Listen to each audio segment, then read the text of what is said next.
Hello everyone, my name is Ravi Sharma और इस video में हम बात करेंगे आरआरबी पीओ मेंस के एग्ज़ाम की, जो कि आपका 25 तारीख को है, यानी कि 7-8 दिन बाकी हैं। तो उसके रिगार्डिंग मैं 5 पॉइंट्स आपसे डिस्कस करूंगा। ये 5 पॉइंट्स देखो इस चीज़ पे हैं कि आप बेस्ट से बेस्ट अगले 7 दिनों में क्या कर सकते हैं और आपको क्या करना चाहिए आउट ऑफ माई एक्सपीरियंस और जो मेरी लर्निंग्स है उससे मैं आपको बताऊंगा, जिससे कि आपकी सिलेक्शन की प्रोबेबिलिटी बढ़ जाए। ठीक है। और if you want to connect with me, you can connect with me on champions of Ravi Sharma Telegram channel, और also you can connect with me directly on Instagram. The link is in the description. तो ये सब चीज़ें RRB PO mains की complexity को मैं थोड़ा सा आपके लिए सिंपल करने की कोशिश करूँगा। बट बिफोर वी बिगिन, तो आपके आरआरबी पीओ मेंस के लिए गाइडली लेके आया है एक free all India live mock test, जो कि लेटेस्ट पैटर्न पे रहेगा। लेकिन सबसे अच्छी बात इसकी ये है कि ऑल इंडिया रैंक आपको पता चलेगा और ये एब्सोल्युटली फ्री है। इसमें इनरोल आप कर लीजिए गाइडली की वेबसाइट पे जाके। इस टेस्ट की डेट है 19 सितंबर और आप सुबह 6 से शाम 6 बजे तक कभी भी टेस्ट दे सकते हैं और नेक्स्ट डे आपका रिजल्ट डिक्लेयर हो जाएगा। तो आप अपने आप को इवेल्युएट एक बार कर लीजिए, इस टेस्ट को ज़रूर दें। ठीक है।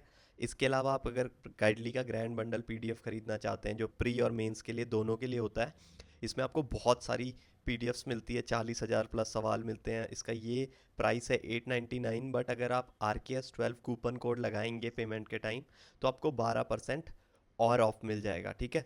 इसके अलावा अगर आपको चाहिए मॉक टेस्ट, 3,000 से भी ज़्यादा मॉक टेस्ट, तो आपको 599 में 1 साल के लिए मिलता है। उस पर भी अगर आप RKS12 लगा लो तो आपको ये बहुत ही अच्छे मॉक टेस्ट 12% ऑफ पे मिल जाएंगे।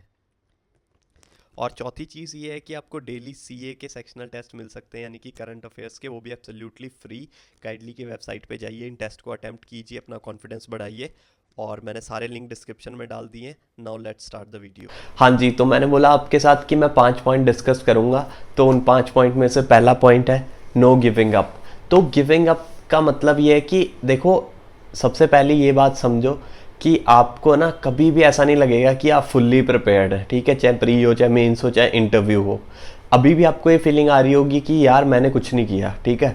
वो फीलिंग आ रही होगी, लेकिन उस फीलिंग को मैं बता रहा हूँ कि वो फीलिंग के बाद भी अगर आप लास्ट दिन तक अच्छे से, जो मैं अभी बोल रहा हूँ उसकी तरह प्रिपेयर करते रहे, तो आपके बहुत चांस है कि आप सिलेक्ट हो जाओगे। लीव दिस थॉट असाइड कि आपका यार कम हुआ है या कितना हुआ है, वो कोई बात नहीं। जितना भी हुआ है, आप मेंस तक पहुंचे हैं, तो आपका फ़र्ज़ और आपकी रिस्पॉन्सिबिलिटी बनती है कि आप लास्ट मोमेंट तक लड़ाई करो। ठीक है। और हारा वही जो लड़ा नहीं। तो अगर आप एंड तक लड़ रहे हो तो आप कभी नहीं हारोगे, you will always be a winner. ठीक है। तो जैसा भी है अभी आपकी प्रेपरेशन, नो इश्यूज़, आप स्टिल कंटिन्यू कीजिए और लास्ट दिन तक कीजिए, और वहाँ पे भी आप जीतेंगे। But before that you have to win it in your mind. ठीक है। तो माइंड में जीतना पहले इंपॉर्टेंट है, तभी आप जाके वहाँ पे जीतोगे। मतलब कई लोग अपने माइंड में पहले हार जाते हैं, वहाँ बाद में हारते हैं। तो ये मत सोचना कि आप प्रिपेयर्ड नहीं है। आपके पास जो 7 दिन है उनका बेस्ट यूटिलाइजेशन करना है, जो आपके पास रिसोर्सेज हैं उनसे। तो आप you will still be in the race. To win the race you have to be in the race. ठीक है। तो आप रेस में रहिए लास्ट तक। पहला पॉइंट यही है। सेकंड पॉइंट जो कि बहुत इंपॉर्टेंट है, जनरल अवेयरनेस की रिवीजन। आपने, मैं एज्यूम कर रहा हूँ कि आपने 5, 6 या 8 मॉक तक अभी तक दे दिए होंगे, या तो 7 मॉक दे दिए होंगे। जितने भी आपने मॉक्स दिए हैं उनमें जो भी जीए आपसे पूछी गई है, एक तो आपने उनको रिवाइज करना है। ठीक है। अगले 7 दिनों में। ठीक है। पहली चीज़ वो। सेकंड चीज़ कि जो आपके नोट्स या वीडियोस, जिससे भी आपने पीडीएफ्स, कहीं से भी जो आपने किया है, उनको 1 बार या 2 बार कोशिश करना कि आप रिवाइज करो अगले 4-5 दिन में। ठीक है। 1-2 महीने अगर डेली करोगे तो अराउंड मतलब 2 बार आपकी रिवीजन हो जाएगी जीए की अगले 6-7 दिनों में। नहीं भी हुई तो भी जितना हो सकता है उतना रिवाइज करना है। ठीक है। इसके अलावा थोड़ी बहुत क्विजेस दे लेना, दिन का 15-20 मिनट अगर आप क्विजेस में लगा सकते हो। मंथली या फिर वीकली क्विजेस आपको देनी चाहिए मेरे हिसाब से। इसके अलावा अगर आपके पास और टाइम है तो आप टॉर्नेडो, जो कि ग्रेड अप का एक कंसोलिडेटेड पीडीएफ आता है, आप हर एग्ज़ाम, हर मेन से पहले, तो आप उसको भी अगर पढ़ सकते हैं, या फिर एक बार बस ऐसे नज़रों के सामने से भी घुमा सकते हैं, क्योंकि आपको कॉन्फिडेंस आ जाएगा कि आपको अच्छा ये भी आता है, ये भी आता है। ठीक है। तो थर्ड पॉइंट हमारा है कि आपको 2 या 3 मॉक देने। 3 अगर आपने ऑलरेडी 6-7 दे दिए हैं तो 2 भी बहुत है। अगर आपने 1-2 ही मॉक दिए हैं तो मैं कहूँगा कि आप 3 मॉक और देना, और उनको बहुत शिद्दत से देना, और उनको एनालाइज बहुत अच्छे से करना। मतलब ऑल्टरनेट डे पे आप दे सकते हैं, और एनालिसिस बहुत इंपॉर्टेंट है, क्योंकि तभी तो आप वो वाली मिस्टेक्स रिपीट नहीं करेंगे वहाँ पे। और एनालिसिस का सिंपल सा यही मतलब है कि आप वहाँ पे वो चीज़ रिपीट ना करें, सेम मिस्टेक, और जो यहाँ पे क्वेश्चन आए वो वहाँ पे आपके सही हो जाएं, ठीक है। एनालिसिस का सिंपल इतना सा मतलब है। प्लस एक और चीज़ कहूँगा कि यार आपके कितने भी मार्क्स आ रहे हैं उससे कोई मतलब नहीं है, ठीक है। एब्सोल्युटली कोई मतलब नहीं है उससे। आप वहाँ पे जाके अपने आप को सरप्राइज़ कर सकते हैं, और उस दिन पे ही बहुत कुछ डिपेंड होगा। अगर आप इसको भी अच्छे से ईमानदारी से 6-7 दिन अच्छे से दे रहे हैं तो आपका हो जाएगा, ठीक है। तो मॉक अच्छे से देना और एनालाइज करना, और मार्क्स से ज़्यादा उत्साहित या फिर हताश मत होना, ठीक है। तो 4th पॉइंट मैं बोलूँगा कि इंग्लिश या हिंदी आपने जो भी लिया है उसकी रीडिंग से इंटैक्ट रहना, ताकि आपको वहाँ पे, क्योंकि वहाँ पे काफ़ी रीडिंग कॉम्प्रिहेंशंस या फिर आपको जो क्लोज टेस्ट वगैरह होते हैं वो आएंगे जो कि रीडिंग पे बेस्ड होंगे। तो मैं कहूँगा अगर आप हिंदी भी आप चूज़ कर रहे हैं तो हिंदी में भी आर्टिकल्स 1-2 पढ़ना और 1-2 आरसीज एवरीडे सॉल्व करना।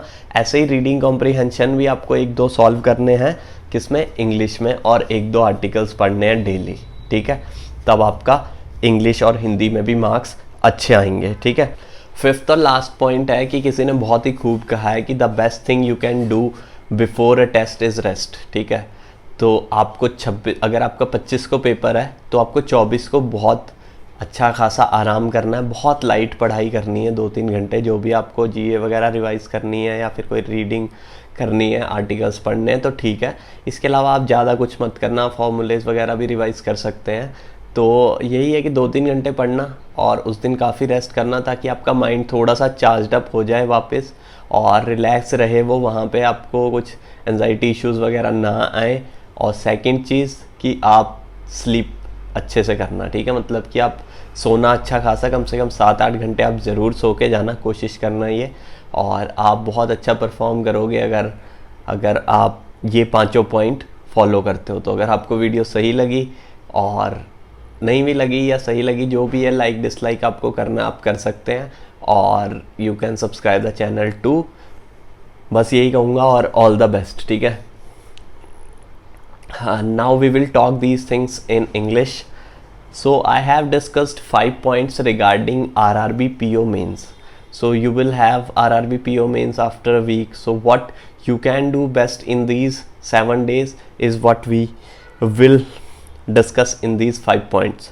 So my first point is that there should be no giving up, right? So never ever in your preparation you will feel like you are fully ready.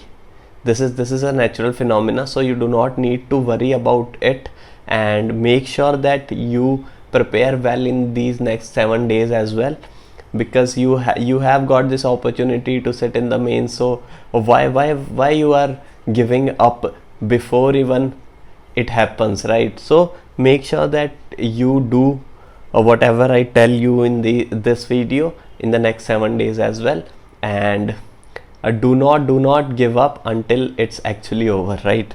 So my second point is GA revision. So it is very important that you revise general awareness, which would be the game changer for sure. There are 3 points that I'll discuss in the GA revision part. First is you need to revise the GA of which was there in your mocks. So if you have given 7 mocks, you need to revise the GA of all the 7 mocks so that you can be confident in the actual exam as well. So second is that you need to revise your notes or videos or PDFs at least once or twice in these 7 days. Third is quizzes. You need to practice a lot of quizzes, monthly or weekly quizzes, whatever you want to give as per your availability of time. Also there is a PDF, consolidated PDF of last 6 months called Tornado. So if you can find the Tornado PDF from Google. Actually GradeUp brings this Tornado PDF, so if you can get it, you can revise it as well, right?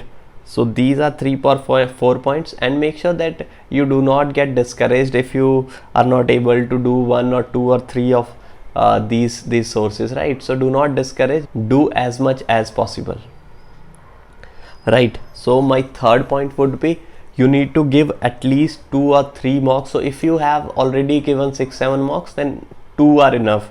So if you are someone who has given like 1 or 2 or 3 mocks, then at least 3 mocks you should give before your RRB PO mains. You can give it on alternate days, right? Plus you need to analyze them well so that you do not repeat the same mistake in the actual exam. This is my third point. Plus one more point, sub point I want to add in the third point, that make sure that you do not get overwhelmed or disheartened with your mock marks. So mock marks are nothing, right? So there will be a new day on the actual exam day. You can still surprise yourself, right? You can still rise and shine on that day, right? So make sure that you do not get disheartened by mock marks. Just analyze them well and be confident till the exam, right? So fourth point is, whatever you have chosen, English or Hindi, you need to read a couple of articles every day to get intact or to keep yourself intact with reading. Plus you need to solve at least 2 or 3 RCs every day so that you can have a grip on reading, and there will be a large portion of the paper based on reading. So it is very important for you to keep yourself engaged in English reading. Now fifth point is very important as the other 4.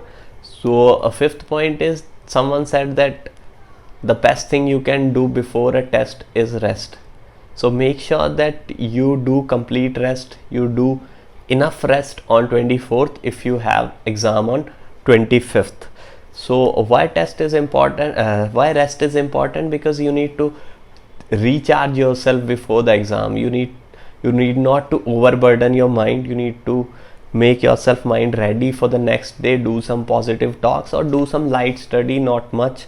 Also it is very important to sleep well before your test. So at least sleep 7 or 8 hours before you go to your exam.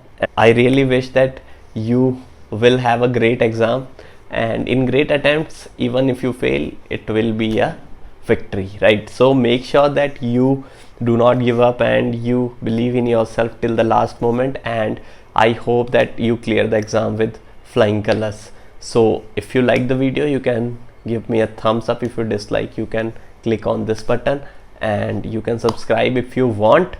That is it. All the very best for RRB PO mains.